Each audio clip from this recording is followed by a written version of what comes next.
নিরাপদ খাদ্য অধিদপ্তর কি করছে? বাংলাদেশের পত্রিকা খুললেই, সংবাদপত্র দেখলেই কিংবা টেলিভিশনের ইলেকট্রিক মিডিয়ার খবরগুলো দেখলেই আমরা প্রতিদিন জানতে পারছি যে খাবারে যে ভেজাল সে নিয়ে রিপোর্ট হচ্ছে, আলোচনা হচ্ছে। কিন্তু আসলে এর জন্য মুখ্য যে প্রতিষ্ঠান যাদের দায়িত্ব এগুলো দেখভাল করা, নিশ্চিত করা জনগণের জন্য খাদ্য নিরাপত্তা, তারা আসলে কি করছে? নিরাপদ খাদ্য কর্তৃপক্ষের আসলে কোনো ভূমিকা কি তেমন দেখা যাচ্ছে? তাদের মোবাইল কোর্ট চালানোর কথা, তাদের মোবাইল কোর্ট নিয়েও খুব একটা আমরা খবর পাই না, তারা চালাচ্ছে কিনা। যতটুকু দেখি আমরা ভোক্তা অধিকার তার চেয়ে বরং যথেষ্ট অ্যাক্টিভ দেখা যায়। নিরাপদ খাদ্য অধিদপ্তরের যারা কর্মকর্তা কর্মচারীগণ আছেন, তাদের যে অধীনস্থ যারা আছেন মাঠ পর্যায়ে কাজ করার জন্য, তাদেরকে আরও বেশি অ্যাক্টিভ করতে হবে। নিরাপদ খাদ্য অধিদপ্তরের কর্মকর্তাদেরকে তাদেরকে মাঠ পর্যায়ে, প্রয়োজনে উচ্চপদস্থ অফিসারদেরকেও মাঠ পর্যায়ে এসে কাজ করতে হবে। জনগণের জন্য খাদ্য নিরাপত্তা এটা একান্তই বাঞ্ছনীয়। মাংস, মাছ, শাকসবজি কোনো কিছুই আসলে ভেজাল মুক্ত না। আমরা যেটা জানতে পারছি সেটা হচ্ছে শিশু খাদ্য থেকে শুরু করে যত ধরনের খাবার আছে সব খাবারেই ভেজাল পাওয়া যাচ্ছে। ইভেন ওয়াসার যে পানি, সে পানিটার মধ্যে পিফাস পাওয়া যাচ্ছে। তো একটি জাতি এভাবে কেমনে চলবে? যে বাজারে যে মুরগি কেনা হচ্ছে, মুরগি পাওয়া যাচ্ছে, বা রেস্টুরেন্টগুলোতে যে মুরগির মাংস মানুষ খাচ্ছে, সেগুলোতে হচ্ছে অ্যান্টিবায়োটিক পাওয়া গেছে। পাউরুটিতে ক্যান্সারের উপাদান পাওয়া গেছে। মাছগুলোতে কেমিক্যাল পাওয়া গেছে। ফরমালিন তো ফলে ফরমালিন মুক্ত ফল পাওয়াই যায় না বলা যায়, মাছও পাওয়া যায় না ফরমালিন মুক্ত। আবার ফরমালিনের একটি নির্দিষ্ট মাত্রা আছে, কতটুকু ব্যবহার করতে পারবে। যারা ব্যবহার করছে তারা কি তার চেয়ে বেশি ব্যবহার করছে কিনা এটারও কোনো দেখভাল নাই। চালের মধ্যে কীটনাশক পাওয়া যাচ্ছে, রাসায়নিক পদার্থ পাওয়া যাচ্ছে। যে ভাত হচ্ছে গিয়ে গ্রাম থেকে শুরু করে শহরের সবাই খায়, সেখানেও যদি এসব পাওয়া যায়, সাধারণ খাবার। তার মানে হচ্ছে মাছ, মাংস, ডিম, দুধ। দুধ তো হচ্ছে গিয়ে আসলে কোনটা খাঁটি কোনটা নকল, মানে কোনটা যে খাঁটি এটাই বোঝা মুশকিল, নকলের এত সমারোহ দুধে। তাহলে এই জাতি কিভাবে চলবে? অন্যদিকে আমরা দেখতেছি যে প্রতিদিন এই খাদ্যে ভেজালের কারণে কিডনি রোগীর সংখ্যা বাড়ছে, মানুষের শারীরিক বিভিন্ন অঙ্গহানি ঘটছে। তো এগুলোর দায়িত্ব তাহলে কাদের উপরে যাবে? খাদ্য মন্ত্রণালয়কে এই ক্ষেত্রে আরো অ্যাক্টিভ হতে হবে।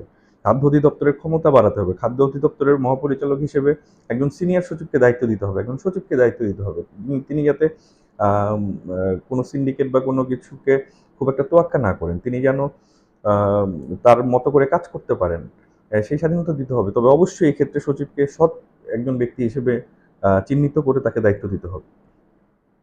সচিব হয়ে লাভ নাই যদি সে অসৎ হয়, তাহলে তাকে দিয়ে কোনো বেনিফিট পাওয়া যাবে না।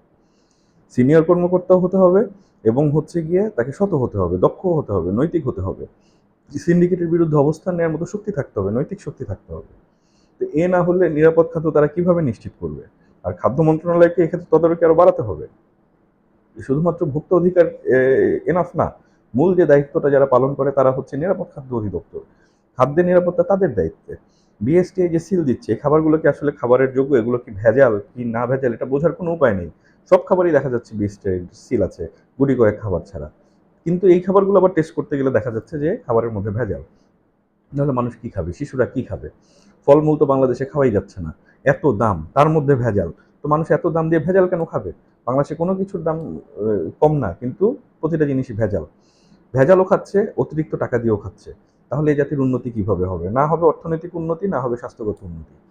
হাসপাতালগুলোতে রোগীর ভিড়, হাসপাতালগুলোতে জায়গা পাওয়া যাচ্ছে না। ফার্মাসিউটিক্যালস কোম্পানির ওষুধ সমানে বিক্রি হচ্ছে। মরে, মরে হচ্ছে ফার্মেসি। মানুষ এত পরিমাণ অসুস্থ হচ্ছে, কিন্তু এটা নিয়ে আসলে কোনো বিজ্ঞান নাই। এইদিকে হামের ভ্যাকসিন না দেওয়ার কারণে শিশুরা মারা যাচ্ছে। খাদ্যে ভেজাল, ভ্যাকসিন ঠিকমতো দেয়া হচ্ছে না। এই স্বাস্থ্যগত যে ঝুঁকি, এই ঝুঁকি নিয়ে এই জাতি কিভাবে আগাবে? এই জাতি কিভাবে চলবে? আ সরকারি যারা কর্মচারী আছেন, তাদের একদম শুরু থেকে সচিব থেকে শুরু করে মাঠ পর্যায় পর্যন্ত সবার নৈতিক শিক্ষা দিতে হবে। দুর্নীতিবাজ কর্মকর্তা যত উপরেই বসান কোনো লাভ নাই। তাকে যত ক্ষমতায়ন করবেন সে তো দুর্নীতির ক্ষেত্রে ক্ষমতা ব্যবহার করবে। সে তো ভালো কাজে ক্ষমতা ব্যবহার করবে না। তার দ্বারা তো জাতি কোনো উপকৃত পাবে না, বরং আরো অপকার হবে জাতির। তো এই বিষয়গুলো আমার মনে হয় যে মাননীয় প্রধানমন্ত্রীর দৃষ্টিতে আনা প্রয়োজন। মাননীয় প্রধানমন্ত্রী এই বিষয়গুলোতে গুরুত্ব দিবেন এবং গুরুত্ব দিয়ে নিরাপদ খাদ্য নিশ্চিত করবেন। এবং এই খাদ্যের যে ব্যাপার, ভেজাল খাদ্যর ভুক্তভোগী কিন্তু ভোক্তা কিন্তু সেই আমাদের মহামান্য রাষ্ট্রপতি থেকে শুরু করে মাননীয় প্রধানমন্ত্রী থেকে শুরু করে একদম রুট লেভেলের একজন কৃষক, একজন রিক্সা চালক সবাই, কেউ কিন্তু এর ভোক্তার ইসের বাইরে না, আওতার বাইরে না। তো সবার জন্য খাদ্য নিরাপত্তা নিশ্চিত করতে হবে। প্লাস বাচ্চাদের জন্য শিশু খাদ্যতে যদি ভেজাল পাওয়া যায় তাহলে তো এই জাতির আসলে কিচ্ছু নাই। শিশু খাদ্যগুলো নিরাপদ করতে হবে। নিরাপদ শিশু খাদ্য ছাড়া বাজারে যেন কোনো খাবার না থাকে সেটা নিশ্চিত করতে হবে।